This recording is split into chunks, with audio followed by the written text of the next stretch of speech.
Qual é a primeira coisa que vem na sua cabeça quando você ouve alguém dizer assim: você tem que olhar para Cristo?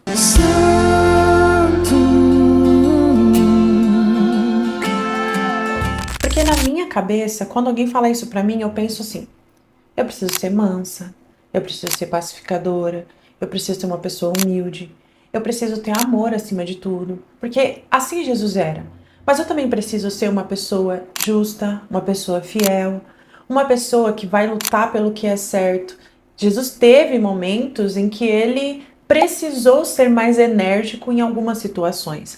Então, olhar para Jesus é, no geral, tudo isso? Sim, nós realmente devemos fazer isso. Só que nós não podemos esquecer que olhar para Jesus também é olhar para a mensagem que Jesus trazia. Já parou para pensar que Jesus não veio só para nos dar o exemplo, ele não veio só para morrer na cruz por nós, mas ele pregava várias coisas. E o centro da pregação de Jesus Cristo era o reino de Deus. Jesus Cristo, ele falava o tempo todo sobre esse reino que veio e que ainda virá. Por exemplo, eu tô com meu computador aqui aberto. Em Marcos capítulo 1, versículo 15, Jesus proclamava: o tempo é chegado, o reino de Deus está próximo. Arrependam-se e creiam nas boas novas.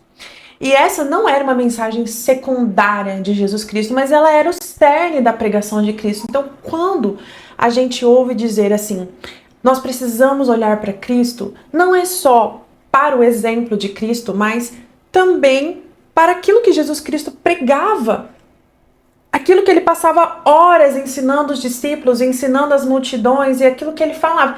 E como que nós podemos entender o que Jesus Cristo nos falava? Apenas olhando para a Bíblia, estudando o que os profetas diziam, o que dizia Isaías, o que dizia Jeremias. Gente, Jeremias é recheado de revelações e profecias sobre o reino de Deus, sobre o reino messiânico, sobre o governo de Cristo Jesus.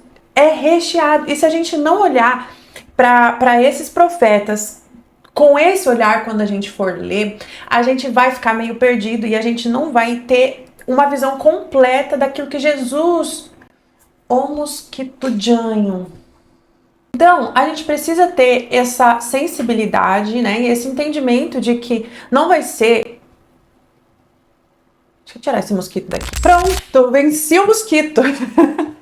Bom, voltando ao assunto, né? Então a gente tem que ter essa sensibilidade de entender que a gente precisa olhar para as escrituras como um todo, que não vai ser em um mês, talvez nem em um ano. E ali em Daniel a gente vai ter aquela questão da estátua, né? Sobre o sonho do Nabucodonosor, né? Que ele sonha com a estátua e cada parte do corpo da estátua é feita de um tipo de metal. E aí, de repente, vem uma pedra, sem auxílio de mãos, essa pedra ela é cortada e ela derruba a estátua e essa pedra ela cresce como um monte gigantesco, né? E aí, ó, que legal.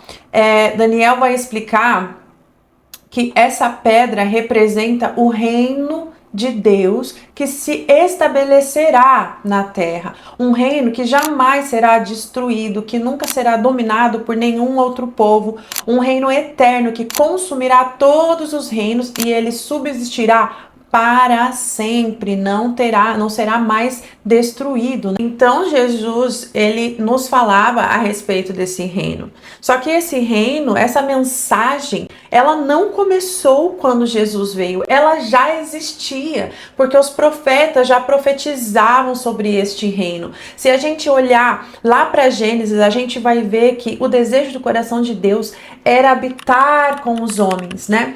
Então a gente tem o tempo todo apontando ali o desejo de Deus habitar com os homens. Porque muita gente acredita que a gente vai morar no céu.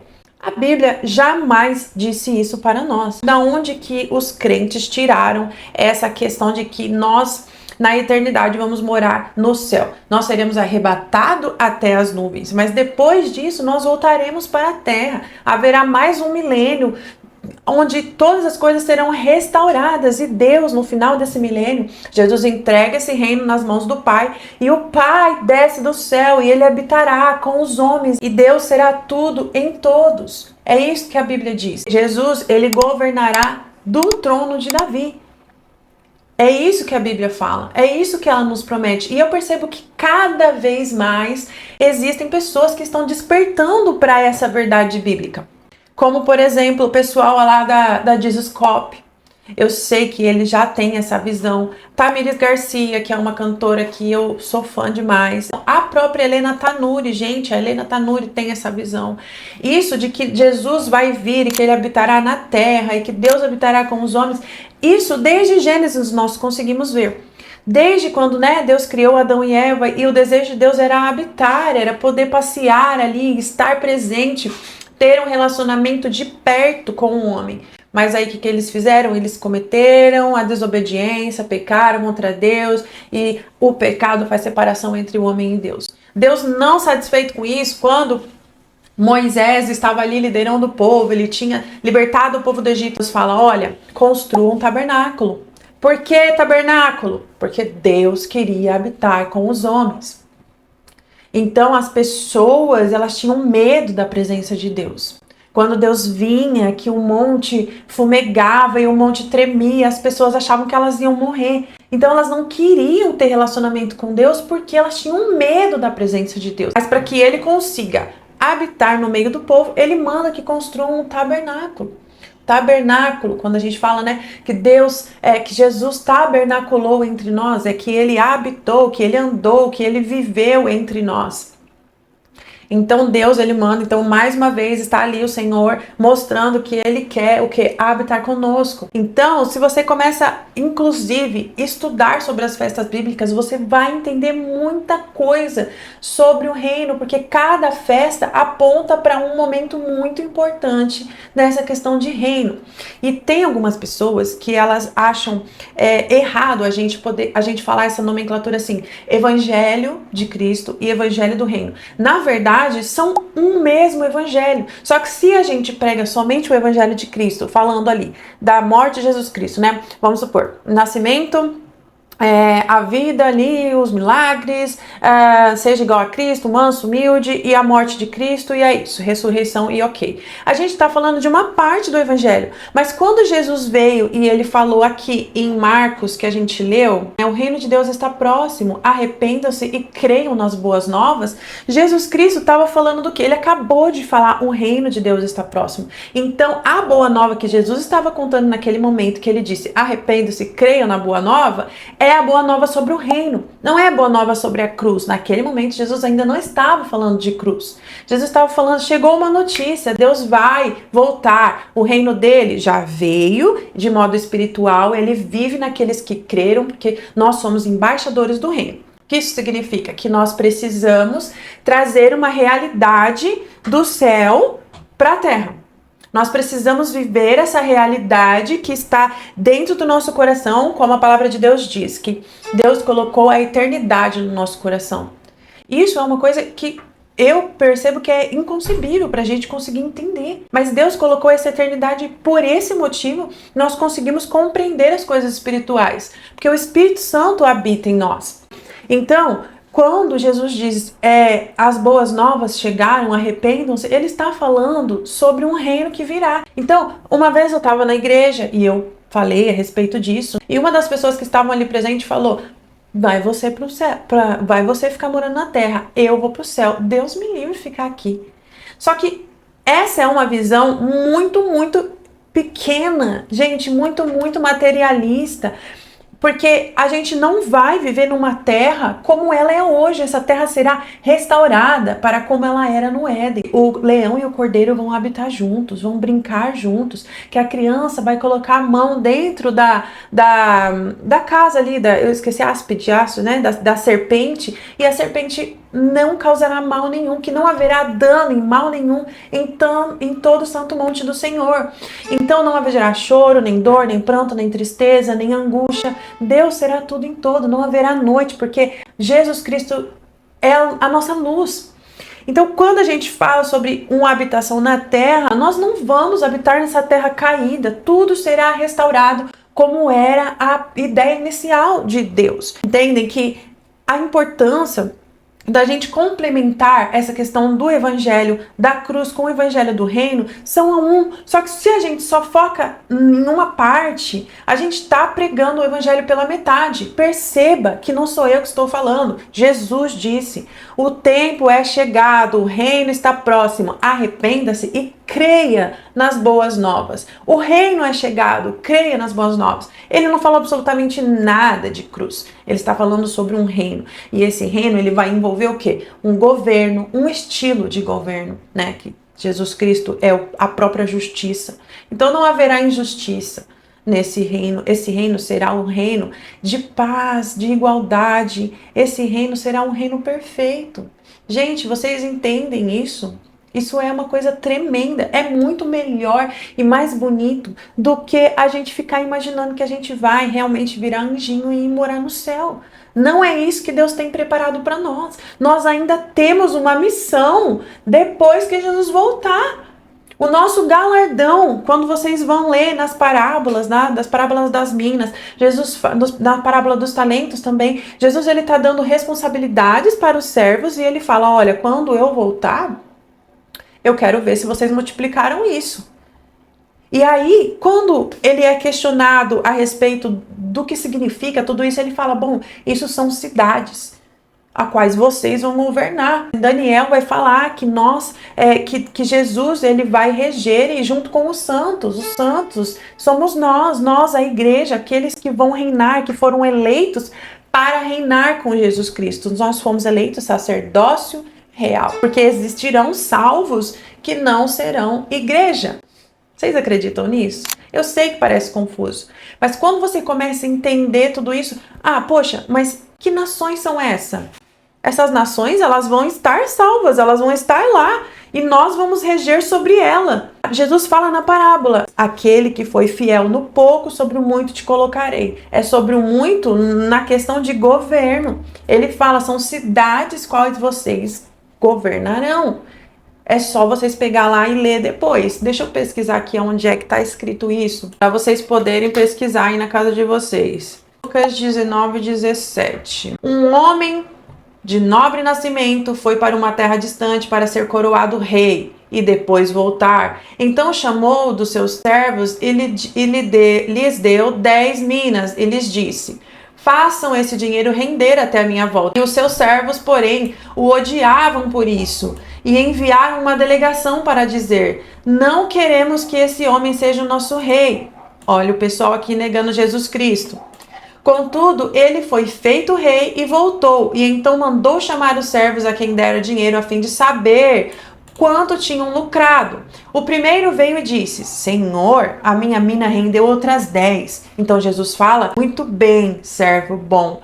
Respondeu o Senhor: por ter sido fiel no pouco, governará sobre 10 cidades. E aí eu te pergunto, tá, depois vocês terminam de ler na casa de vocês, ok? Lucas 19. Aí eu te pergunto, eu vou governar sobre 10 cidades. Jesus está falando sobre o reino, tá? Não são as minhas palavras, está escrito aqui. Então, essas cidades vão estar cheias de quê? Eu vou reinar sobre a própria igreja? Não, não pode ser, porque nós somos um corpo, né? Nós somos um corpo, então como que eu vou reinar sobre a própria igreja? Então precisam existir pessoas que serão reinadas. Essas pessoas a Bíblia vai chamar de nações. Nações. Existe uma diferença entre a igreja e as nações. Então, compreendam o contexto. A gente percebe que essas nações são pessoas, porque a gente não vai reinar sobre árvores, sobre grama, sobre pato, galinha, boi, cavalo. Não, a gente vai reinar sobre pessoas. Existe uma mensagem a ser ensinada que não está sendo ensinada por completo. O reino de Deus não para na cruz, ele não é só a cruz. Ele começa na cruz porque é por ela que nós entramos. Mas depois que nós entramos, nós precisamos compreender os fundamentos da fé. E o juízo final é um fundamento que Paulo diz que um dos fundamentos básicos da fé é juízo de Deus, que fala o quê? Sobre reino, sobre volta de Jesus Cristo. E ele chama isso de leite. Isso é leite. Leite é para quê? Para beber.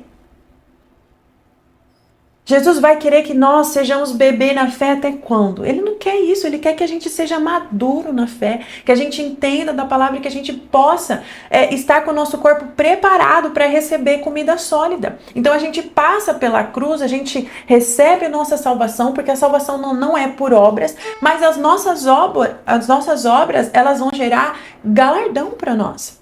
Elas vão gerar uma recompensa para nós. E tá tudo bem a gente desejar isso. Óbvio que tudo que a gente faz por Jesus Cristo é por amor.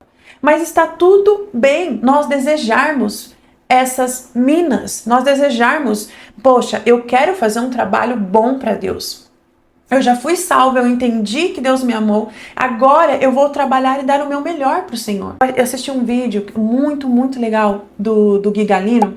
E ele falou algo a respeito assim, não é o tanto que eu tenho de Deus, mas é o tanto que Deus tem de mim. E isso é uma decisão individual de cada um. Entende? Então, a quantia de reinos que você governará, a quantia de galardão que você receberá é através das suas obras. A Bíblia é muito clara em relação a isso. Você não é salvo pelas obras, a salvação é totalmente pela graça de Jesus Cristo. Mas, a partir de então, tudo que você faz para o reino, a palavra de Deus vai dizer, ajuntar tesouros no céu, onde a traça não corrói, onde a ferrugem não corrói.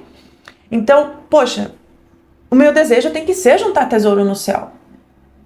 Eu não vou ser hipócrita de falar, não, eu não quero tesouro nem na terra nem no céu. Ou então é mais bonito, é mais aceitável eu perder a minha vida trabalhando para juntar tesouro na terra do que eu dizer que eu quero juntar tesouro no céu. Porque aí para Deus eu tenho que fazer tudo sem interesse. Não é que é interesse, gente, mas é um interesse positivo, é um interesse de crescimento. Se esses homens que receberam as minas não tivessem tido interesse de fazer com que aquelas minas duplicassem, triplicassem, então esses homens, eles teriam sido o quê? O que foi que Jesus falou pro primeiro? Ele falou, cara, você não foi fiel. Até o pouco que você tem lhe será tirado. Eles vão receber o quê? A mesma medida, só que em governo, em autoridade sobre cidades. Em Apocalipse, capítulo 11, versículo 15, diz assim, o reino do mundo se tornou do nosso Senhor e do seu Cristo.